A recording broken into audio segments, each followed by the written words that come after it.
Yes. So രണ്ടുപേർക്കും സ്വാഗതം comedy മസാലയുടെ ഇന്നത്തെ ഈ എപ്പിസോഡിലേക്ക്. ചേട്ടാ, എന്താണ് വിശേഷങ്ങൾ? നല്ല വിശേഷം, ഇങ്ങനെ പോകുന്നു. മഴയൊക്കെ നമ്മൾ ഇന്ന പ്രാവശ്യം പറയും മഴ തീരട്ടെ. മഴ തീർന്നിട്ട് ഇനിയിപ്പോ ഓണക്കാലമായിട്ട് വേണം വേറെ മാറ്റി പറയാൻ. ഓക്കെ, അപ്പൊ നമുക്ക് ഇന്നും പതിവ് പോലെ നിങ്ങൾക്ക് വേണ്ടിയിട്ടുള്ള ഒരു സ്പെഷ്യൽ പെർഫോമൻസ് ഉണ്ട്, കോമഡി സ്കിറ്റ് ഉണ്ട്, പ്രേക്ഷകർക്ക് വേണ്ടിയിട്ടുള്ള നമ്മുടെ ഓഡിയൻസിന് വേണ്ടിയിട്ടുള്ള ഗെയിംസ് ഉണ്ട്. അപ്പൊ ഇങ്ങനെയുള്ള പതിവ് കലാപരിപാടികളെല്ലാം ഇവിടെ ഉണ്ട്. വൺ മാൻ ഷോയിൽ വരുന്ന ആരെ വന്നു കഴിഞ്ഞാൽ നിങ്ങൾക്ക് എല്ലാവർക്കും പരിചയമുള്ള ആൾക്കാരാണ്, അല്ല മിക്കവരെയും തന്നെ നിങ്ങൾക്ക് പരിചയമുണ്ട്. അപ്പൊ നിങ്ങൾക്ക് അതിനകത്ത് വലിയ കൗതുകം തോന്നുന്നുണ്ട്, പക്ഷെ ഞങ്ങൾക്ക് ഡെഫിനറ്റ്ലി അത് ഭയങ്കര കൗതുകമുള്ള കാര്യമാണ്. അപ്പൊ വെരി ഗുഡ്, നമ്മൾ ഇന്നത്തെ എപ്പിസോഡ് ഇങ്ങനെ സ്റ്റാർട്ട് ചെയ്യല്ലേ? അത് പറഞ്ഞപ്പോഴാ ഇതുപോലെ വൺ മാൻ ഷോ ചെയ്യുന്ന ആളുകളോ ഇങ്ങനെ എന്തെങ്കിലും സ്പെഷ്യൽ കഴിവുകളുള്ള ഒരു ഗ്രൂപ്പോ അല്ലെങ്കിൽ ഇൻഡിവിജ്വൽസോ ഒക്കെ നിങ്ങളുടെ ഇടയിൽ ഉണ്ടെങ്കിൽ അവർക്ക് കടന്നു വരാവുന്ന ഒരു വേദിയാണ് കോമഡി മസാലയുടേത്. കോൺടാക്ട് ചെയ്യേണ്ട നമ്പർ ഇതാണ് 8111802161.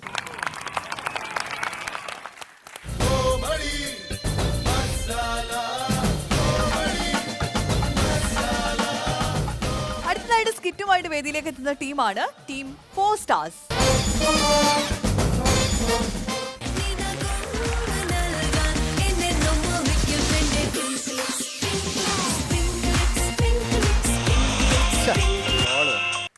ഹലോ ഹലോ, പറഞ്ഞോ. കല്യാണം നടക്കൂലേ? പെണ്ണിന്റെ അച്ഛൻ മരിച്ചെന്നാ? എടാ, ഏതെങ്കിലും വേട്ടാവളിനെ പിടിച്ച് പെണ്ണിന്റെ അച്ഛനാക്ക്, എന്നിട്ട് കല്യാണം അങ്ങ് നടത്ത്. എടാ, ബ്രോക്കർ ഫീ ഞാൻ തിരിച്ചു തരൂല്ലേ, നിങ്ങൾ എങ്ങനെ നടത്താൻ നോക്ക്. ശരി. കല്യാണം നടത്താൻ പറഞ്ഞ പാട്. കൃഷ്ണപിള്ള അദ്ദേഹം നിന്റെ അച്ഛൻ അല്ല, പിന്നെ എന്റെ അച്ഛന്റെ പേര് കൃഷ്ണപിള്ള എന്നല്ലേ? ആടെ പഴയ പേര് വിളിച്ചത്? പഴയ പേര് വിളിച്ചത് നിങ്ങളെ പേര് കൃഷ്ണപിള്ള എന്നല്ലേ? അത് മെനഞ്ഞാന്ന് ഉച്ചവരെ ഉച്ചകേശന്റെ പേരങ്ങ് മാറ്റി. എന്തിന്? എടാ, നമ്മൾ പെണ്ണ് കാണുമ്പോൾ പെണ്ണ് ചോദിച്ചു എന്താ പേര്, കൃഷ്ണപിള്ള കുഞ്ഞു കറുപ്പ്. അത് പെണ്ണ് പറഞ്ഞാൽ കളഞ്ഞിട്ട് പോകും. അതുകൊണ്ട് എന്റെ പേരൊന്ന് ഞാൻ ഫ്രീക്കനാക്കി. ഇപ്പോഴത്തെ പേരെന്താ? ബിബീഷ്, കബീഷ്. അതാണ് ഈ മുഖത്തിന് ചോദിച്ച പേര്. 10,000 രൂപ. അതെങ്ങനെ 10,000 രൂപ? എന്റെ ബ്രോക്കർ ഫീ 20,000 രൂപയല്ലേ? എന്നെ കളിയാക്കില്ലടാ. അത് ഞാൻ 10,000 രൂപ കട്ട് ചെയ്യും. ബിബീഷ് കെ, അതാണ് സാറിന് ചോദിച്ച പേര്. കെ എന്ന് പറയുന്നത് ഈ കബീഷിന്റെ കെ ആണ്. ബിബീഷ് കിടിലം കെ. കിടിലം? ഇവിടെ ഞാൻ കിടിലോടെ. പിന്നല്ലാതെ സൂപ്പർ. പിന്നെ ഞാൻ വീണ്ടും പറയുന്നു, എനിക്ക് താല്പര്യമുള്ളത് കൊണ്ടല്ല ഞാൻ വീണ്ടും ഒരു കല്യാണത്തിന് തയ്യാറെടുക്കും. ഞാൻ പോണ്. നീ എവിടെ പോണ്? നിങ്ങൾക്ക് താല്പര്യമില്ലെന്നല്ല? താല്പര്യമുണ്ട്, അമ്മച്ചേനെ താല്പര്യമുണ്ട്. ഇങ്ങോട്ട് വാ. നിനക്കറിയാലോ, എന്റെ രാധാമണി എന്നെ വിട്ട് പോയതിനു ശേഷം മറ്റൊരു പെൺകുട്ടിയെ കുറിച്ച് ഞാൻ ഇന്നേ വരെ ചിന്തിച്ചിട്ട് പോലുമില്ല. അപ്പൊ നിങ്ങൾ രണ്ടാമത് കെട്ടിയതാ? ലീലാമണിയെ കാണുന്നത് വരെ. അതാരെ ലീലാമണി? രാധാമണിയുടെ അനിയത്തി. പക്ഷെ അവളെ ഞാൻ ഒരുപാട് സ്നേഹിച്ചു. പക്ഷെ ആ ലീലാമണി ഈശ്വരൻ വിളിച്ചോണ്ട് പോയടാ. എന്റെ പൊന്ന് ബിബീഷ് കെ, ഈശ്വരൻ നല്ലവരൊക്കെ നേരത്തെ വിളിക്കാൻ അതിന് കരയേണ്ട കാര്യം എന്തുവാ? നീ ഇത് ഏത് ഈശ്വരന്റെ കാര്യമാടാ പറയുന്നത്? കിഴങ്ങ ഈശ്വരൻ. ആ ഈശ്വരനാണ് ചായക്കടത്തിൽ ഈശ്വര പിള്ള. അവൻ്റെ ഇറങ്ങി ഓടിയെന്ന്. അന്ന് ഞാൻ തീരുമാനിച്ചു, എന്റെ രാധാമണിയുടെ സ്ഥാനത്ത് ഇനി ആരെയും കിട്ടൂലേ? ആര് വേണമെങ്കിലും പ്രതിഷ്ഠിക്കാം. അങ്ങനെ, അതാണ് ഞാൻ പറഞ്ഞത്. പിന്നെ ഞാൻ ഇന്ന് പെണ്ണ് കാണാൻ പോണ പെണ്ണിന്റെ ഫോട്ടോ വാട്സാപ്പിൽ അയച്ചായിരുന്നു. കിട്ടിയായിരുന്നോ? കിട്ടിയടേ. എന്തോന്ന് ഫോട്ടോ? അതല്ല ഞാൻ അയച്ചത്. Super photo. പൊന്നളിയ, ഞാൻ ഇന്നലെ രാത്രി ഫോട്ടോ കണ്ടോണ്ടിരുന്ന പറഞ്ഞില്ല, വെളുക്കുന്നത് വരെ ഫോട്ടോ നോക്കിണ്ട്. അപ്പൊ കട്ടപ്പുളു ഈ മുഖം എങ്ങനെ വെളുക്കേ? എടാ കിഴങ്ങ, അതല്ല പറഞ്ഞത്. നേരം വെളുക്കുന്നവരെ ഫോട്ടോ ഞാൻ കണ്ടോണ്ടിരുന്നടാ. സത്യം, ആ ഫോട്ടോ കണ്ടോണ്ടിരുന്നപ്പോ എന്താ അടി മാണിച്ചെന്ന് ഒരുമാതിരി ഒരു കിടുകിടുപ്പും വെപ്രാളവും ആക്രാന്തവും മറ്റേ അനാശാസ്യവും അതൊരു ഫ്ലോയിൽ കയറി വന്ന് അതിൽ പിടിച്ച് തൂങ്ങാതെ ഞാൻ പറയുന്നേക്ക്. പക്ഷെ എനിക്ക് ചെറിയ ഡൗട്ട്, പെണ്ണ് മോഡേനാണല്ലോ? അല്ല നാടേണ. അല്ല മോഡേനാണ്. നാടേണാണെന്ന് അല്ലെങ്കിൽ പിന്നെ ആരെങ്കിലും ഇങ്ങനെ നിൽക്കുന്ന ഫോട്ടോ ചെറുക്കൻ അയച്ചു കൊടുക്കും. അത് തെറ്റി, വേറെ ഫോട്ടോ ആയിരിക്കും. സത്യം, ആ ഫോട്ടോ അയച്ചു. ആ ഫോട്ടോ ആണ് ഞാൻ അയച്ചത്. തന്നെ ഞാൻ കാണിച്ചിട്ടുണ്ട്. നോക്കല്ലേ? അയ്യോ നോക്കി നോക്കട്ടെ. ഞാൻ പോലെ നോക്കിയാൽ മതി. ഞാൻ അയച്ച ഫോട്ടോ ആണ്. നോക്കട്ടോ, സൂപ്പർ ഇതാ ഫോട്ടോ. ഓ, ഇത് തന്നെ സൂപ്പർ, അടിപൊളി. ഇത് ഏതൻ തോട്ടത്തിലെ രേഷ്മ. ഇതാ രേഷ്മ? അല്ലാതെ അപ്പൊ പിന്നെ ഇതായിരിക്കും മറിയ, ഇത് സജിനി, ഇത് രോഷ്നി, ഇത് സിന്ധു, ഇത് എന്റെ പൊന്നെ എന്റെ വീടിന്റെ അടുത്തുള്ള തങ്കമണി ചേച്ചി. 32 GB നിറച്ചു വെച്ചേക്കാണല്ലേ ഫോൺ. അല്ല, ഇതൊക്കെ എങ്ങനെ എന്റെ ഫോണിൽ വന്ന്? അതാണ് എനിക്ക് അറിയട്ടെ എങ്ങനെ വന്ന്. എടാ, ഇപ്പല്ലേ മനസ്സിലായത്. എടാ, നമുക്ക് ഈ സാമൂഹ്യ കാര്യങ്ങൾ ചർച്ച ചെയ്യാൻ വേണ്ടി ഞാൻ 1-2 ഗ്രൂപ്പിൽ ആക്റ്റീവായിട്ട് നിൽക്കുന്നുണ്ട്. ഗ്രൂപ്പിൽ അങ്ങനെ അറിയാതെ കാര്യം വന്നത്. ഏതാണ് ആ ഗ്രൂപ്പ്? ഇക്കിളി കൂട്ടം, പിന്നെ വേറെ കോഴിക്കട ധ്യാന കേന്ദ്രം. പിന്നെ ഇന്ന് രാവിലെ ഒരു ചെറുകൻ ഒരു പുതിയൊരു ഗ്രൂപ്പിൽ ആഡ് ചെയ്തേ. അതേ ഗ്രൂപ്പ് എണ്ണത്തോണി. സൂപ്പർ. മിക്കവാറും എണ്ണത്തോണി കിടത്തേണ്ടി വരും. അതങ്ങനെയാണ് ഈ പരിപാടി. ഇപ്പൊ നീ കിടത്തിക്കോ, അല്ലാതെ കിളത്തണ്ട. ഞാൻ വീണ്ടും പറയുന്നു, എനിക്ക് താല്പര്യം ഉണ്ടായിട്ടല്ല. ഞാൻ പറഞ്ഞില്ലേ വീണ്ടും ഒരു കല്യാണം കഴിയുന്നു. ഞാൻ പറയുന്നേക്ക് എന്റെ കൊച്ചിന് ഒരു അമ്മയുടെ സ്നേഹം വേണോടാ. വാത്സല്യം. വാത്സല്യം വേണം. അവനല്ല എന്റെ രാധമണി പോയിട്ട് എത്ര കാലമായി. അമ്മയില്ലാത്ത കൊച്ചില്ലടാ. അവന് എത്രയെന്ന് പറഞ്ഞാൽ ഞാൻ നോക്കും. അമ്മയുടെ സ്നേഹം വേണം, അതിനു വേണ്ടി മാത്രമാണ്. നിങ്ങളെ പിള്ളേ ഞാൻ ഇതുവരെ കണ്ടിട്ടില്ല. മനസ്സിലായി. ഞാൻ അവന്റെ ഫോട്ടോ പോലെ കാണിച്ചു കൊടുത്തു. ഞാൻ പെണ്ണ് കാണാൻ പോണ കാര്യം അവൻ ഇതുവരെ അറിഞ്ഞില്ലേ? അതൊരു സസ്പെൻസ് ആയിട്ട് വെച്ചു. കാരണം ഫോട്ടോ കണ്ട ഞാൻ ഇപ്പൊ തന്നെ എനിക്ക് ഈ അമ്മയെ തന്നെ വേണം വാശി പിടിച്ചിക്കാരെ അവിടെ പോയിട്ട് കാണിച്ചു കൊടുത്താ. അവിടെ നിന്ന് കാണിച്ചു കൊടുക്കാം. മനസ്സിലായി. നീ എന്റെ പിള്ളേ കണ്ടിട്ടില്ലേ? കണ്ടിട്ടില്ല. ഞാൻ വിളിക്കാം. രാവിലെ എവിടെ പോകാൻ വേണ്ടി ഒരുങ്ങിയിരിക്കുകയാണ് ചെറുക്കൻ. ഞാൻ വിളിക്കാം. അല്ല ഞാൻ ഒന്നും വാങ്ങിച്ചില്ല. കുട്ടാ, കൊച്ചിന് വല്ല വാങ്ങിച്ചു. കുട്ടപ്പാ, ഒരു മുട്ടായ 5 മഞ്ചെങ്കിലും. മക്കളെ പാപ്പലു ബുക്കിലി ബുക്കിലി നീ ബാ. മക്കളെ ബാ, പാപ്പലു അച്ഛന്റെ പാപ്പലു. മക്കളെ വാവേ. ഇതാര്? ഇതാണ് എന്റെ പാപ്പലു. ഇതാണോ പിള്ള? പിള്ള. എന്താ മക്കളെ ഓ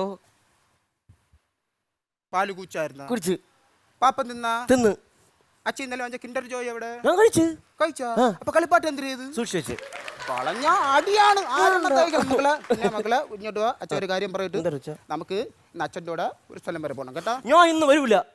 ഇന്ന് പോകണം. അച്ഛൻ്റെ കൂടെ ഒരു സ്ഥലം പോകണം. എനിക്ക് മ്യൂസിയം കാണാൻ പോണം. ഇവിടെ മ്യൂസിയത്തിൽ കഴിഞ്ഞ ആഴ്ച പോയതല്ലേ? ഇവിടെ പുതിയ കുരങ്ങനെ കൊണ്ടുവന്നു. അച്ഛൻ ഇവിടെ ഉള്ളപ്പോഴാ?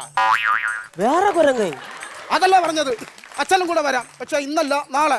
ഇന്ന് നമുക്ക് എനിക്ക് ഇന്ന് തന്നെ പോണം. ഞാൻ ഇന്ന് നമുക്ക് വേറൊരു സ്ഥലത്ത് പോകണം.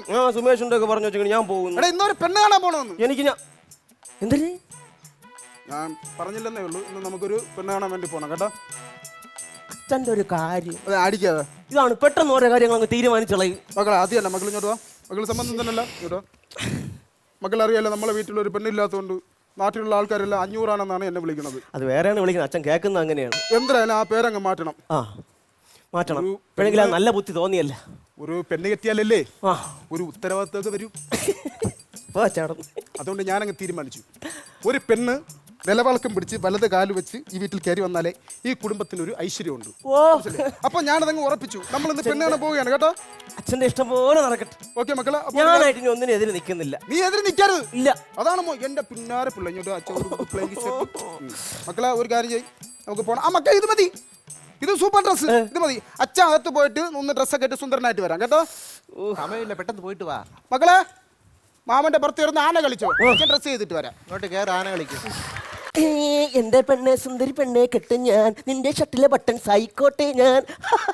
തെലുങ്ക് സിനിമയിലെ മലയാളം പാട്ടൊക്കെ എന്ത് രസം. Hey mama. മാമ നിന്റെ ആണോ? നിന്റെ മാമേ ബ്രോക്കർ മുടിയില്ലെന്നേ ഉള്ളൂ. നിന്നെ കടി 2 വയസ്സിന് ഇളയതാണ് ഞാൻ. മാമ ഉണ്ട്. ശരി broker. Bro call me bro. Bro ആ അതെ. ഈ പെണ്ണിന്റെ ബാക്ക്ഗ്രൗണ്ട് ഒക്കെ എങ്ങനെ? 5 ഏക്കർ തെങ്ങും പുരയിടം, റോഡ് സൈഡിൽ വീട് പോരെ. ഞാൻ അതല്ല ചോദിച്ചത്. പെണ്ണിന്റെ ബാക്ക്ഗ്രൗണ്ട്. പോടാ പോടാ പോടാ. നിന്റെ അച്ഛൻ പോലും എൻ്റെ അടുത്ത് ഇങ്ങനെ ചോദിച്ചിട്ടില്ല. പോടാ. എന്തിനാണ് ഇവിടെ ഒരു ബഹളം? എന്തിനാണ് ഇവിടെ ഒരു ബഹളം? ഭയങ്കര തമാശ പറയാണ് എന്റെ മോൻ. നല്ല മോൻ. അങ്ങനെയല്ലേ ഞാൻ വളർത്തിയേക്കുന്നത്. വളർത്തി വച്ചേക്കണം എന്ന് വേണം പറയാൻ. കണ്ണു വെക്കല്ലേ എന്റെ പിള്ളേ മക്കളെ. പിന്നെ ഡ്രസ്സ് മാറി വരാന്ന് പറഞ്ഞപ്പോ ഞാൻ ഈ ഡ്രസ്സ് പ്രതീക്ഷിച്ചില്ല. ഇതിട്ടോണ്ട് പോയാ പെണ്ണിറങ്ങി ഓടുന്നു. എടാ കിഴങ്ങേ, മുണ്ട് പുറത്ത് അശല് ഉണക്കായിട്ട് ഇവനെ കൂടെ വിളിച്ചോണ്ട് പോകും. ഇവനെ മാമ. മാമൻ നിന്റെ ബ്രോ. ആ ബ്രോ. പിന്നെ പെണ്ണിന് സഹോദരിമാരെങ്കിലും ഉണ്ടോ? എന്തിന്? അത് കൊള്ളാൻ നോക്കിയെടുക്കാൻ. എടേ നീ ചാലയിൽ മീൻ വാങ്ങിക്കാൻ പോണല്ല. നല്ലതാണോ ചീഞ്ഞാണോ നോക്കിയെടുക്കുക കേട്ടല്ല. പെണ്ണ് കാണാൻ പോവണം, മര്യാദയ്ക്ക് മിണ്ടാതെ കൂടെ വന്നോണം കേട്ടല്ല. അല്ല നമ്മളെ ഈ പെണ്ണ് കാണാൻ പോയി വലിയ ശീലമൊന്നും ഇല്ലാത്തതുകൊണ്ടാണ് ഈ സ്ത്രീധനൊക്കെ ചോദിക്കുന്നത് എങ്ങനെ. എടാ അതൊക്കെ നിന്റെ അച്ഛൻ ചോദിച്ചോളും മക്കളെ. അല്ല എന്നാലും ഞാൻ എന്തെങ്കിലുമൊക്കെ അറിഞ്ഞിരിക്കണ്ടേ. ഓക്കെ, ഇപ്പൊ നീ ഉദാഹരണത്തിന് പെണ്ണ് കാണാൻ പോയെന്ന് വയ്ക്കുക. ആണല്ലോ. ആണല്ലോ. അതെ. അപ്പോൾ നിന്റെ മനസ്സിൽ എന്ത് ആഗ്രഹം ഉണ്ടെങ്കിലും അതിന്റെ ഇരട്ടിയായിട്ട് വേണം നീ ചോദിക്കാൻ. മനസ്സിലായില്ല. ഉദാഹരണത്തിന് നിനക്ക് മാരുതി 800 വേണമെന്നുണ്ടെങ്കിൽ നീ 800 വേണമെന്ന് പറയരുത്. ഓടി വേണമെന്ന് ചോദിക്കണം. അപ്പൊ അവർ ഓടിപ്പോയി 800 വാങ്ങിച്ചിട്ട്. എടാ നമ്മൾ കുന്നോളം ആഗ്രഹിച്ചാലേ കുരുവോളെങ്കിലും കിട്ടും. അപ്പൊ എനിക്ക് പെണ്ണിന്റെ അമ്മയെ കെട്ടിച്ചേരാൻ പറയാം. അങ്ങനെയാണെങ്കിൽ പെണ്ണിനേലും കിട്ടുമല്ലോ. മേലെ എന്നോട് സംസാരിച്ചു ഈ നെഗറ്റീവിനെ കൊണ്ടുപോകണ്ട. അയ്യോ എന്റെ പിള്ളേരെ നെഗറ്റീവാണ്. നീ വേണമെങ്കിൽ പറഞ്ഞോടാ. എന്റെ പിള്ളേരെ ഞാൻ കൊടുത്തു. മക്കളെ പിന്നെ പോകുന്നതിന് മുമ്പ് രണ്ടുപേരുടെ എനിക്കൊരു കാര്യം പറയാനുണ്ട്. ശ്രദ്ധിച്ച് കേൾക്കണം. ഈ കാര്യം മനസ്സിൽ വെച്ചേക്കണം. നീ പണ കേക്കട്ടെ. അവിടെ ചെല്ലുമ്പോൾ ആ വീട്ടുകാർ ഞങ്ങളോട് ചോദിക്കും പയ്യൻ കുടിക്കുവോ വലിക്കുവോ എന്നൊക്കെ. പക്ഷെ നിങ്ങൾ എന്ത് ചോദിച്ചാലും പറയുന്ന ഉത്തരത്തിൽ തന്നെ ഉറച്ചു നിൽക്കണം. കുടിക്കില്ല വലിക്കില്ല എന്ന് തന്നെ പറയണം. വലിക്കുമെന്നെങ്ങാനും ബ്രോക്കർ പറഞ്ഞ് ഞങ്ങൾ വലിച്ചു പോകും. അതുകൊണ്ട് അങ്ങനെ പറയരുത്. അവരഥവാ എന്തെങ്കിലും ചോദിച്ചാൽ നിങ്ങൾ എന്ത് പറയും? പാറയപ്പള്ളിയിൽ ധ്യാനത്തിന് പോയി എന്ന് പറയും. എടാ നിന്ന് ദൃശ്യം കളിക്കാതെ വാടാ ഇങ്ങോട്ട്. അത് നമുക്ക് അങ്ങോട്ട് പോവാം. നമുക്ക് എങ്ങോട്ട്? എന്തായാലും വാ, അങ്ങോട്ട് പോവാം. അയ്യോ,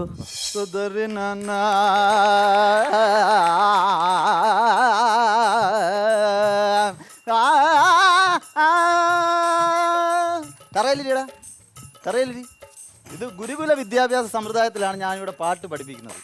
ഗുരുകുല സമ്പ്രദായ വിദ്യാഭ്യാസം എന്നാൽ ഗുരുവിന്റെ പാഠത്തെ കൊല അടിച്ചുകൊണ്ട് പോയി ആഭാസം നടത്തണമെന്നല്ല. അല്ല, ഗുരുവിന്റെ കുലത്തിൽ, അതായത് വീട്ടിൽ വന്ന് അന്തസ്സായിട്ട് ഇവിടെ ഒരു പെൺകുട്ടി ഉള്ളതാണ്, കയ്യും കല്ലൊന്നും കാണിക്കാതെ മിണ്ടാതെ പഠിച്ചിട്ട് പോകണം. ഓക്കെ, മനസ്സിലായ?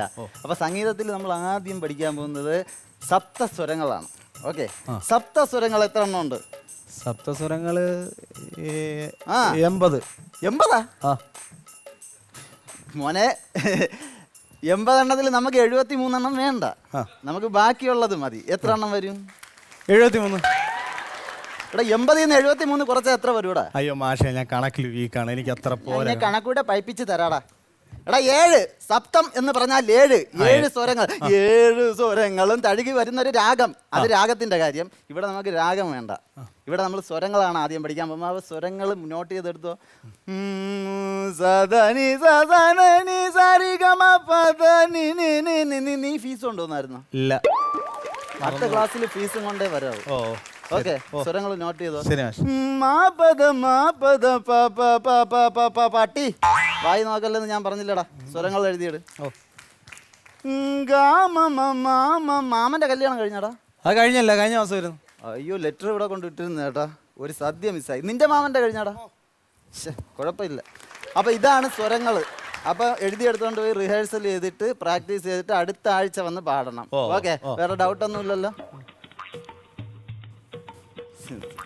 മാഷേ, ഒരു ഡൗട്ടുണ്ട്. ഈ മഴ വരാൻ വേണ്ടിയിട്ട് ഞങ്ങൾ ഏത് രാഗമാണ് പാടേണ്ടത്? മഴ വരാൻ വേണ്ടി രാഗം. മഴ വരാൻ വേണ്ടി അമൃതവർഷിണി പാടിയ മഴ വരും. അങ്ങനെയാണെങ്കിലേ ഈ മാഷ് പാടുമ്പോഴേ ഈ സ്റ്റേജിലോട്ടെ ഈ മുട്ടയും ചീഞ്ഞ തക്കാളിയൊക്കെ വരാൻ വേണ്ടി ഏത് രാഗം പാടണം? പന്ത് വരാളി രാഗം പാടിയാൽ മുട്ട, തക്കാളി, കല്ല്, ചെരുപ്പ് തടിയും കൊണ്ട് വല്ല കൂലിപ്പണിക്കും പോടാ. നമസ്കാരം. നമസ്കാരം. അല്പം താമസിച്ചു പോയി. കുഴപ്പമില്ല, ഉച്ച കഴിഞ്ഞ് വന്നോണ്ട് 3 ഊണ് ലാഭം. ഊണില്ല, എപ്പോഴേ കഴിഞ്ഞ്. ഇതാണ് ഞാൻ പറഞ്ഞ ആൾക്കാർ. ഓ, വീടത്ര പോരാ കേട്ടോ. നമ്മളെ പുകയടിച്ച വീടിനെക്കാട്ടും കൊള്ളാം.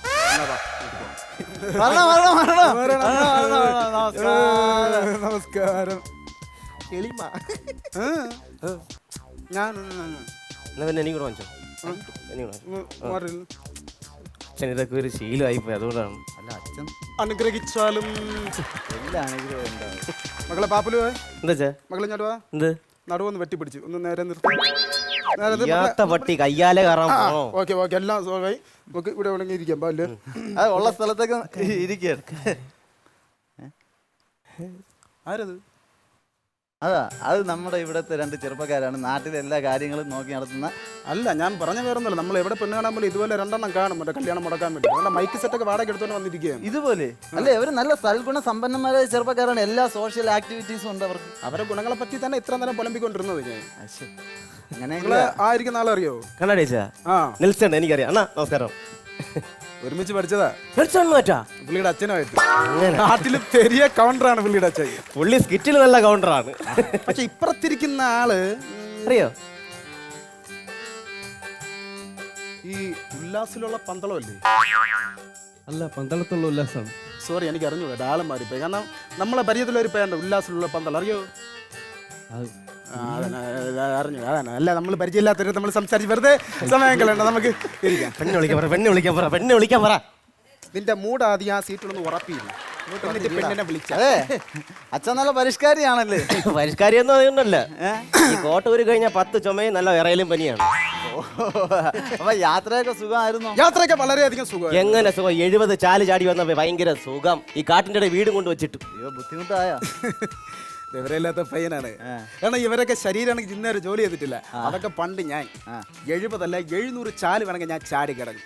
ഇപ്പോഴും അതിനൊന്നും ഒരു കുറവും വന്നിട്ടില്ല.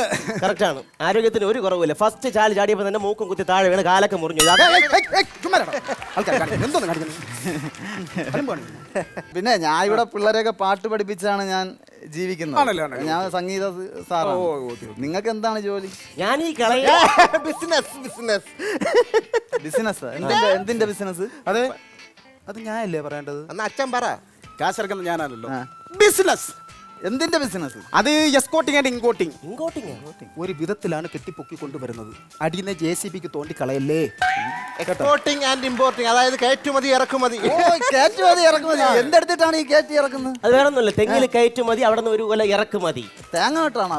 മോശണം മോശണം. 1500 തെങ്ങുണ്ട് നമ്മുടെ പറമ്പില്. ആ. അപ്പൊ എല്ലാ തെങ്ങിലും നമ്മളെന്തിനാ പുറത്ത് നാളെ വിളിക്കുന്നത്? അതുകൊണ്ട് ഞാൻ തന്നെ കേറും. പക്ഷെ ഇടുന്ന നാളികേരം ഉണ്ടല്ലോ, ഒരു നേരത്തെ ചമ്മന്തി അരയ്ക്കാൻ പോലും തികയത്തില്ല. അയ്യോ, ഈ 1500 തേങ്ങ ഇട്ടിട്ട് ഒരു നാളികേരം പോലും ചമ്മന്തി അരയ്ക്കാൻ കിട്ടും. അതെന്താ അങ്ങനെ? 1500 അതിന്റെ ഓണർ കൊണ്ടുപോകും. ശ്ശേ, ഈ അപ്പൊ വല്ല തെങ്ങിലുമാണ് നിങ്ങൾ കയറി വെട്ടുന്നത്. അപ്പൊ നിങ്ങൾക്ക് ബിസിനസ് ഇല്ലേ? മോഷണമല്ലേ തൊഴിൽ? ശ്ശേ, എന്താണ് ബ്രോക്കർ ഇത്? അല്ല ഞാൻ എന്താണ് നിങ്ങളുടെ യഥാർത്ഥ ബിസിനസ് എന്താണ്? Not the point. ആ, കുഷിനെറ്റ്. Cashew nut. അണ്ടിപ്പരിപ്പ് കച്ചവടം. അണ്ടിപ്പരിപ്പിന്റെ ഒരു business. വരുമാനവും ഇത് ആദ്യമേ പറയണ്ടേ? അണ്ടിപ്പരിപ്പ് നല്ല കച്ചവടമാണ്. എവിടെയാ ഫാക്ടറി? എവിടെയാണ്? കുണ്ടറ അണ്ടി ആഫീസ്. അത് സർക്കാരിന്റെ അല്ലേ? അങ്ങനെയൊന്നും അച്ഛനങ്ങനെ വിഷയമൊന്നുമില്ല, പ്രൈവറ്റിലെ കൊടുക്കുന്നു അങ്ങനെയൊന്നുമില്ല. രാവിലെ ആണെങ്കിലും പറമ്പിൽ ഇറങ്ങി ചെറിയൊരു ചാക്കം കൊണ്ട് ഇറങ്ങും, അവിടെ നിന്ന് അണ്ടിപ്പരിപ്പൊക്കെ വലിച്ചു വാരി കിട്ടുകൊണ്ട് നേരെ തലയെ ചമന്ന് കൊണ്ട് വിൽക്കും. എല്ലാം അവന്റെ സൃഷ്ടിയല്ലേ, മനസ്സിലായി. അവനല്ലേ എല്ലാത്തിനും മുതലാളി. നമ്മളൊക്കെ മോഷ്ടിക്കുന്നു, അതിനെ സിംബോളിക്കായിട്ട് പറഞ്ഞല്ലടാ മോനെ. അതാണ് ഒരുമാതിരി പണ്ട പരിപാടി കാണിച്ചോണ്ടല്ലോ ഈടിച്ച് പണ്ടപ്പുറത്തേക്കളെ കേട്ടടാ നാറി. അല്ല, ഈ മുതലാളി ആയാലുവേ ഈ തൊഴിലാളിയെ പോലെ ജീവിക്കുന്നത് അത് അത് ശരിയാണ് കേട്ടോ. അത് ശരിയാണ് കേട്ടോ. എനിക്ക് ഇഷ്ടമാണ്. ഞാന് മുതലാളിയാണെങ്കിലും ആ, തൊഴിലാളി മുതലാളി എന്നുള്ള ഒരു വേർതിരിവ് ഇല്ല. കാലയാത്ര അതാണ് ഞാൻ പറഞ്ഞത്. പണ്ടൊക്കെ ഞാൻ ഈ ബിസിനസ് തുടങ്ങുന്ന കാലത്ത് ആ. ഒരു നേരത്തെ ആഹാരത്തിന് വേണ്ടി ഞാൻ ഇരന്നിട്ടുണ്ട്. ഇപ്പോഴാ 3 നേരം ഇറക്കുന്നുണ്ട്. ഇല്ല കൊടുക്കുന്നുണ്ട് അല്ല, മറ്റുള്ളവർക്ക്. 3 നേരം ഇരന്ന് വരുന്ന ആൾക്കാരില്ല, അവർക്ക് വയറ് നിറച്ച് ഞാൻ കൊടുക്കാറുണ്ട്. പൊട്ടക്കളത്തിലൊക്കെ താക്കും കേട്ടാ നാറി. എന്നെയല്ലേ കളിയാക്കാൻ? ഞാൻ അച്ഛനെ നോക്കല. നീയല്ല കളിയാക്കാൻ, നീയല്ലേ? നീയാ അച്ഛനെ? നീ എന്നാ? നമ്മൾ അങ്ങനെയാണ്, ഭയങ്കര ഫ്രണ്ട്ഷിപ്പാണ്. ഇവനുണ്ടല്ലോ, എന്റെ മോനുണ്ടല്ലോ, അച്ഛന്ന് വിളിച്ച ആ എവിടെ കിടക്കുന്നു, ചായ എവിടെ കിടക്കുന്നു, നമുക്ക് തിരിഞ്ഞെടുക്കാൻ പറ്റൂല. കാരണം അതിന്റെ ഇടയ്ക്ക് ഒരുപാട് വാക്കുകൾ അവൻ ചേർക്കും. അല്ല, ബ്രോക്കർ പറഞ്ഞു ഇവിടെ എന്റെ ഭാര്യ നമ്മളെ നേരത്തെ വിട്ടു പോയതിനു ശേഷം ഞാനാണ് മോളെ പഠിപ്പിച്ചതും വലുതാക്കിയതും. അപ്പൊ ഒരച്ഛന്റെ ബുദ്ധിമുട്ട്, അവിടെയും അമ്മ ഇല്ലാതെ മോനെ കൊഞ്ചിച്ച് വളർത്തിയെന്ന് മനസ്സിലായി. അത്രയ്ക്ക് ലാളിച്ചാണ് വളർത്തിയല്ലേ? ചെറുപ്പത്തിലെ ഇവന് അമ്മയില്ലായിരുന്നല്ലോ. അതെ. അതിനുശേഷം ഞാൻ അവനെ ഒരുപാട് കൊഞ്ചിച്ചാണ് വളർത്തിയത്. സത്യം പറയാമല്ലോ, യവൻ എന്റെ മകനാണെങ്കിലും സത്യം പറഞ്ഞ എന്റെ മകനല്ല.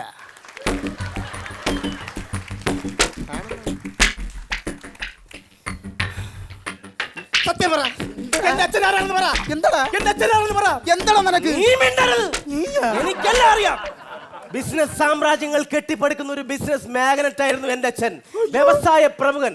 അച്ഛന്റെ സ്വത്തുക്കളും കോടിക്കണക്കിനുള്ള രൂപയും കണ്ട് ഇവൻ ഒരു സഹായിയായിട്ട് കൂടി എന്റെ അച്ഛനെ വഞ്ചിക്കാൻ, ചതിക്കാനായി. എന്നിട്ട് ഇവന്റെ ശ്രദ്ധ എന്റെ അച്ഛന്റെ സ്വത്തിൽ മാത്രമായിരുന്നില്ല, എന്റെ സുന്ദരിയായ അമ്മയുടെ പുറത്തുമായിരുന്നു. ഇവൻ ആഗ്രഹിച്ചു, മോഹിച്ചു, പല കാര്യങ്ങൾ പറഞ്ഞ് പ്രീണിപ്പിക്കാൻ ശ്രമിച്ചു. അമ്മ വഴങ്ങിയില്ല. അതുകൊണ്ട് ഇവൻ ഒരു കാര്യം ചെയ്തു, നൈസിന് ഒരു കാറപകടം എന്നെ വരുത്തി തീർത്തു. നീ മെനഞ്ഞെടുത്തു. ആ കാറപകടത്തിൽ എന്റെ അച്ഛൻ മരിച്ചു, ദാരുണമായ അന്ത്യം. എന്നിട്ട് എന്റെ അമ്മയെ നീ സ്വന്തമാക്കിയതിനു ശേഷം ആ സ്വത്തുക്കളുടെ കാര്യത്തിന് വേണ്ടി നീ അമ്മയുമായി മൽപ്പിടുത്തം നിർത്തി. അർദ്ധരാത്രി ആരും അറിയാതെ എന്റെ അമ്മയെ നീ ചവിട്ടിക്കൊന്നില്ലേ? സത്യം പറ, എന്റെ അച്ഛനെ നീ കൊന്നില്ല. വെളുക്കുന്നവരെ കണ്ട തെലുങ്ക് സിനിമയും കണ്ടിട്ട് അതിന്റെ കഥയും പറഞ്ഞ് എന്റെ മണ്ട കയറാൻ വരുന്നടാ. എടാ കിഴങ്ങേ, ഞാൻ പറഞ്ഞ മനസ്സിലായി. എന്താന്ന് പറഞ്ഞ നിനക്ക് മനസ്സിലായ? നീ എന്റെ മകനാണ്, നിന്റെ തള്ളയുടെ സ്വഭാവം നിനക്ക് കിട്ടിയെന്നാണ് മനസ്സിലായത്. പറഞ്ഞു മനസ്സിലാടാ? എന്തോന്ന് ചെറുക്കണ കിഴങ്ങ. ഇന്നലെ രാത്രി ഏത് സിനിമയുടെ കണ്ടത്? ചപ്പണ്ടി സൂര്യ ലേതണ്ടി ഇന്ത്യ എന്ന് വെച്ചോ? എന്റെ പേര് സൂര്യ, എന്റെ നാട് ഇന്ത്യ. ഇന്ത്യ നീ കാണൂ. അല്ലു അർജുൻ. എന്റെ പൊന്നു കുല്ലു അർജുൻ അവിടെ ഇരിയടാ. ഈ പെണ്ണ് കെട്ടുന്നതിന് മുമ്പ് എനിക്കൊരു കാര്യം പറയാം. ചിങ്ങം ഒന്നിനെ തന്നെ നമുക്ക് എടുപിടിയുന്ന ഈ കാര്യം അങ്ങ് നടത്തണം. പറഞ്ഞിട്ടുണ്ടല്ലോ. എത്രയും പെട്ടെന്ന് നടത്തി അത്രയും നല്ലതാണ്. അതന്നെ ഞാൻ ബ്രോക്കറിന്റെ വിളിച്ചപ്പോഴേ പറഞ്ഞു ചിങ്ങം 1 മറക്കരുത്. ചിങ്ങം 1 തന്നെ നടത്തണം. അപ്പം നമുക്ക് ആ ചടങ്ങ് അങ്ങോട്ട് നടത്താം. അതിനു മുമ്പ് പ്രധാനപ്പെട്ട ഒരു കാര്യം, പെണ്ണ് മിണ്ടൂല. എടാ മൗനവ്രതോന്ന്. നല്ല ചെറുക്കനെ കിട്ടാൻ വേണ്ടി ഇന്ന് വ്രതം എടുത്തേക്കുന്നു, അത്രേ ഉള്ളൂ. അല്ല ഇന്ന് വ്രതം എടുത്തു, പക്ഷെ കെട്ടിക്കഴിഞ്ഞ ശേഷം ഡെയിലി വ്രതം ഒന്ന് പറയല്ലേ. അതൊക്കെ ഞാനങ്ങ് മാനേജ് ചെയ്യൂലേ. ഇല്ലല്ല അങ്ങനെ. നീ എന്തിനു മാനേജ് ചെയ്യണേ? ഒരു രസം. സെപ്പറേറ്റ് ആയി മാറേണ്ടിയിരിക്കുന്നു. ഓ ഞാൻ അങ്ങ് ഒഴിഞ്ഞു തരാം. അതാണ് നിനക്ക് നല്ലത്. ഓ അപ്പൊ നമുക്ക് ആ ചടങ്ങ് അങ്ങ് നടത്താം. ചടങ്ങ് നടക്കാം. അതാണ് മോള്. എവിടെ നോക്കട്ടെ, ഞാൻ നോക്കട്ടെ. എനിക്ക് പകുതിയെ കാണാൻ പറ്റുന്നുള്ളൂ. എന്റെ പെടലി ഉളുക്കും.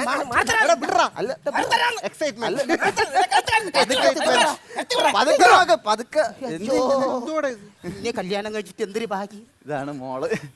പേരെന്തോന്ന്? അശ്വതി. നാളല്ലേ ചോദിച്ചത് പേര്? പേര് നാളെ ഒന്ന് തന്നെ അശ്വതി. ഓഹോ.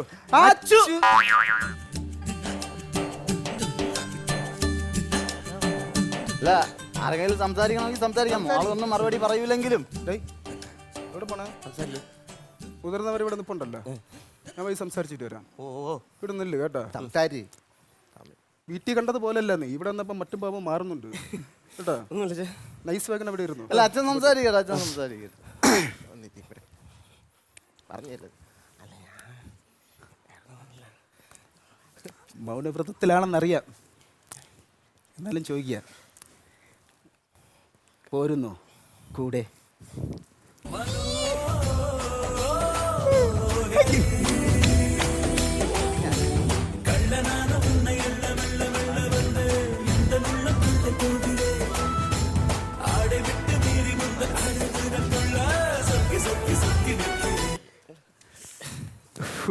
ഒന്നാം തീയതി നടത്തണം നമുക്ക്. വേറെ മാറ്റമില്ല. ഓക്കെ വരുന്നു കേട്ടോ, നമുക്ക് കാണാം. സംസാരിച്ച എങ്ങനെയുണ്ട് സംസാരിച്ചടാ. ഓക്കെ ആണോ? അവൾക്ക് പരിപൂർണ സമ്മതം. എന്നാ പിന്നെ ഞാനും കൂടെ സംസാരിച്ചാലോ? നീ സംസാരിക്കണ? ഓ ചെറുത് നമ്മളൊന്ന് സംസാരിച്ചിട്ട് നമുക്ക് ഒന്നാം തീയതി തന്നെ നടത്തണം. കേട്ടോ, എന്നാ പോയി. വേറെ ഒന്നും ഇഷ്ടപ്പെട്ടെങ്കിൽ മാത്രം പറഞ്ഞാൽ മതി. ഇല്ലെങ്കിൽ വേറെ ഞാൻ എല്ലാം പറഞ്ഞിട്ടുണ്ട് കേട്ടാ. നന്നായി വരും. അല്ല മോനെ സംസാരിക്കണം. പോട്ടോ മക്കളെ, എല്ലാം പറഞ്ഞ് സെറ്റാക്കിയിട്ടുണ്ട്. മോൻ്റെ അനുഗ്രഹം വേണം. ഒന്നാം തീയതി നടത്താം നമുക്ക്. ഓക്കെ ആണെങ്കിൽ. ഓ ഇത്രയായ സ്ഥിതിക്ക് ചോദിക്കുന്നു. ആണോ പ്ലീസ് ഒന്നാണോ? ആദ്യമായിട്ടാണ് അറിയിക്കുന്നു. വേറെ ഒന്നും തോന്നില്ല. ഇത്രയായ സ്ഥിതിക്ക് ഒന്നും ചോദിക്കുന്നത് ശരിയല്ലെന്ന് അറിയാം. എന്നാലും എന്നെ ഇഷ്ടമാണോ എന്ന് മൗനം സമ്മതമായി എടുത്തോട്ടെ.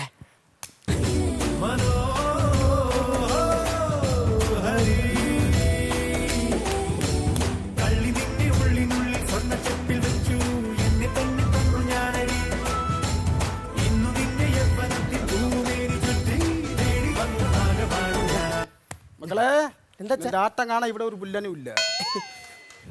ചെല്ലടാ അങ്ങോട്ട് ചെല്ല്. ഒന്നര അനുഗ്രഹം കാലവി അനുഗ്രഹം വാങ്ങിയടാ. ഇപ്പോഴത്തെ ഓരോ ആചാരങ്ങൾ, ഒരു പെണ്ണിനെ കെട്ടണമെങ്കിൽ ചെറുക്കൻ അനുഗ്രഹം മേടിക്കണം. ആയിക്കോട്ടെ, കുഴപ്പമില്ല. ഇനി മുതൽ അതാണ് നിന്റെ അമ്മ. നല്ല രീതിയിൽ അനുഗ്രഹം വാങ്ങിയടാ. ചെറുക്കൻ വാങ്ങിയടാ. അമ്മയുടെ അനുഗ്രഹം വാങ്ങിയടാ. നീ അല്ല അമ്മ വേണം, അമ്മ വേണമെന്ന് പറഞ്ഞത്. നല്ല സുന്ദരി കുടുക്ക അമ്മയല്ലടാ തന്നെ വെച്ചേ. അല്ലേ നല്ല പൊട്ടുപോലെ ഇരിക്കണം അമ്മ. എടാ കൊരങ്ങൾ, എടാ മൂന്നാം മുറയുള്ള കമലാസക്കാരൻ എന്താന്ന് വെച്ചാൽ പറയടാ അങ്ങോട്ട്. അല്ല, എന്നെ കുരങ്ങ് കളിപ്പിക്കായിരുന്നല്ലേ? അത് പ്രത്യേകിച്ച് ആക്കേണ്ട ആവശ്യമില്ലല്ലോ. മര്യാദക്ക് ഞാൻ മ്യൂസിയത്തിൽ കുരങ്ങനെ കാണാൻ പോകേണ്ടത് തന്നെ വേഷം കെട്ടിച്ച് ഇവിടെ കൊണ്ടിരുത്തിയ നിങ്ങളെ പെണ്ണാണ് തണങ്ങിനായിരുന്നല്ലേ? പിന്നെ നിനക്കെന്ന് വിചാരിച്ച അയ്യാ ഇത്ര നേരം ഇവിടെ പെണ്ണിനെ വിളി പെണ്ണിനെ. അപ്പൊ ഈ ചെറുക്കനായിട്ട് ജീവിക്കാറുന്നല്ലടാ കിഴങ്ങ. അങ്ങനെ നടക്കൂലടാ. എന്റെ പ്രായപൂർത്തിയായി ഞാൻ നിൽക്കുമ്പോ ഈ 70 വയസ്സായ കിളവനെ കേട്ട ഞാൻ സമ്മതിക്കും. ഞാൻ ഷഷ്ടി പൂർത്തിയായി നിൽക്കുകയല്ലേ. പൂർത്തിയായി ഞാൻ സമ്മതിക്കില്ല. നിങ്ങളെ മോളെ പ്രായമില്ല കളവാത്. അതുകൊണ്ടല്ലേടാ നിനക്ക് ചെറിയ മാറ്റമെങ്കിലും നിനക്ക് വിളിച്ചുകൂടെ ഓളെ പ്രായമാകുമ്പോ. വേണ്ട, ഞാൻ സമ്മതിക്കില്ല. ഞാൻ സമ്മതിക്കില്ല. ഞാൻ ജീവിച്ചിരിക്കുമ്പോ ഇത് ഞാൻ സമ്മതിക്കില്ല. മക്കളെ കേട്ട സമ്മതിക്കില്ല. മക്കളെ കേട്ട സമ്മതിക്കില്ല. പാപ്പുലു ഓ കുട്ടപ്പ എന്ത് ഇങ്ങോട്ട് നോക്ക്. അച്ഛന്റെ മന്ദിരം തൊട്ട് നോക്ക്. എന്നുവെച്ചാ നിനക്കൊരു അമ്മ വാങ്ങിച്ചത് ഭയങ്കര തെറ്റായി പോയില്ലടാ. നിങ്ങൾക്കൊരു മരുമോളെ ഞാൻ വാങ്ങിച്ചു തരാം. മരുമോളെ തരാം. ആ അമ്മയുടെ അനുഗ്രഹം കൂടെ കിട്ടിയിട്ട് നിനക്ക് നല്ലൊരു മരുമോളെ ഞാൻ കൊണ്ടുവരാം. അങ്ങനെ ഇപ്പം വേണ്ട. സമ്മതിക്കില്ല. അല്ല ബ്രോക്കറെ ഇങ്ങ് വാ. എനിക്കൊരു കാര്യം ചോദിക്കാണ്ട്, ഇത് തന്തയ്ക്കാണോ മോനാണോ പെണ്ണിനെ കാണിക്കാൻ വേണ്ടി? തന്തയ്ക്ക്. നിനക്ക് എത്ര നാണുണ്ടോ? എന്റെ മോള് ഇവിടെ എടാ കൊച്ചിനെ നോക്കടാ, മുഖത്ത് നോക്കടാ. ഈ മുതുക്ക് കെണ്ടൊക്കെയാടാ കെട്ടിച്ചോടുക്കുക, കിളവനാടാ കെട്ടിച്ചോടുക്കുക. ഹലോ, ഞാൻ യോഗ പരിശീലനം. യോഗ നിന്റെ യോഗ ഞാൻ ഇന്ന് നിർത്തും. നിനക്ക് ആ യോഗം ഇല്ല ഇനി. നല്ല പവറാണെന്ന് അയാളെ യോഗം ഇത്. നിനക്ക് അവളെ കെട്ടാൻ പറ്റൂ? എനിക്ക് ഞാൻ കെട്ടാം. നിനക്ക് കെട്ടാൻ പറ്റുമെങ്കിൽ ഒന്നാം തീയതി നടത്താം. ഇതിനെന്തായാലും കൊടുക്കാൻ പറ്റൂല. ഈ പരിപാടി ഈ വീട്ടിൽ നടക്കൂല. നിങ്ങളുടെ അവിടെയൊക്കെ അച്ഛനും മോനും ഫ്രണ്ട്സ് ആയിരിക്കും, ഇവിടെ അങ്ങനെയല്ല. അങ്ങനെ പറഞ്ഞോട് മാമ, കേട്ടല്ല? ഞാൻ തന്നെ കെട്ടും ആ പെണ്ണിനെ. നീ ഒട്ടും. ഞാൻ നിങ്ങളെ വെട്ടും. എന്നെ വെറുതെ നീ പെരുന്തച്ഛനാക്കരുത്. ഇത് പെരുന്തച്ഛനല്ല, പെരുത്തച്ഛനാണ്. പെരുത്തച്ഛൻ. മക്കളെ നീ ഒന്ന് ആലോചിച്ച് നോക്കടാ. നിന്റെ തള്ള മരിച്ചിട്ട് എത്ര കാലമായി? എനിക്കില്ലടാ വികാരമൊക്കെ. നിങ്ങളെ വികാരം ഞാൻ തീർത്തു തരാം. എന്നാ നിന്നെ ദൈവം അനുഗ്രഹിക്കും. ഇങ്ങോട്ട് വാ. അച്ഛന്റെ ആഗ്രഹം സാധിച്ചിരുന്ന എന്റെ പുന്നാരമോ മക്കളെ. ഞാൻ പെണ്ണിട്ട് തയ്യാറാണ്. നീ കെട്ടുന്ന ഞാൻ കെട്ടാൻ തയ്യാറാണ്. അച്ഛനെ ധിക്കരിക്കരുത് നീ. നിന്നെ ഞാൻ കൊല്ലും. ഉണ്ടാകുന്നു ഇവിടെ ഞാൻ തീരുമാനിക്കും. നടത്തിക്കോ? ഒന്നാം തീയതി ആണെങ്കിൽ ഈ ചെറുക്കനെ കൊണ്ട് കെട്ടിക്കും. ഒന്നാം തീയതി കെട്ടാൻ പറ്റുമെങ്കിൽ കെട്ടിക്കാം, ഇല്ലെങ്കിൽ ഇവിടെ ആയിരിക്കും പെണ്ണില്ല. നിങ്ങൾ ഈ ഒന്നൊന്നും കിടന്ന് പിടിച്ചോണ്ടിരിക്കുക. എത്ര പെട്ടെന്ന് കല്യാണം ആ കളവൻ നശിപ്പിക്കുന്നു. ഈ ഒന്നാം തീയതി നടന്ന് പിടിക്കണതിന്റെ കാര്യം തോന്നുന്നു. ഇവിടെ ഒന്നാം തീയതി എവളെ കെട്ടിച്ച് വിട്ടിട്ട് വേണം എനിക്കൊന്ന് കെട്ടാൻ. മാവാ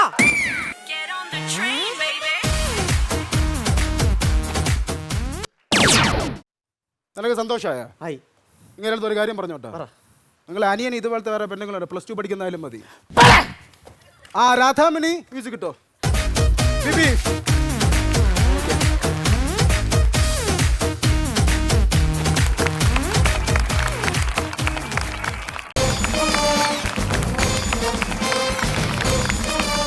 അച്ഛാ നമസ്കാരം. അല്ല നന്നായിരിക്കട്ടെ. ചുളിവില് നൈസായിട്ടേ അങ്ങനെ അച്ഛനെ വിളിച്ചു, പക്ഷേ ആ, പയ്യനെ വിളിച്ചില്ല. പക്ഷേ പയ്യത്തിന് മൂത്ത പയ്യൻ ഇവിടെ നിൽപ്പുണ്ട്. ശരിയാണ്, കറക്റ്റാണ്. അത് കറക്റ്റാണ്. മൂത്ത പയ്യനാണ്. അപ്പൊ എന്തായാലും നൈസായിട്ട് ഞാൻ പോലും അറിയാണ്ടൊരു പെണ്ണ് കാണൽ നടന്നു. കുറെ കാലമായിട്ട് എൻ്റെ ഒരു ആഗ്രഹമായിരുന്നു. അല്ല അത് ആ മുഖത്തെ പെട്ടെന്ന് വരുന്ന എക്സ്പ്രഷൻ നമുക്കൊന്ന് കാണാൻ വേണ്ടി അത് നന്നായിരുന്നു അല്ലേ അശ്വതിയുടെ? പെട്ടെന്ന് എന്തറിയോ, ഈ ഒരു എക്സ്പ്രഷൻ കാണാനുള്ള അവസരം എന്റെ ഭർത്താവിന് പോലും കിട്ടിയില്ല. കാരണം പുള്ളി പോലും പെണ്ണ് കാണാൻ വന്നിട്ടില്ല. കെട്ടിയതാണല്ലേ? മിസ്സായി. ദൈവന്റെ ചീട്ട് കൊട്ടാരം തകർന്നടിച്ചു. ദീപുന് എത്ര മക്കളാണ്?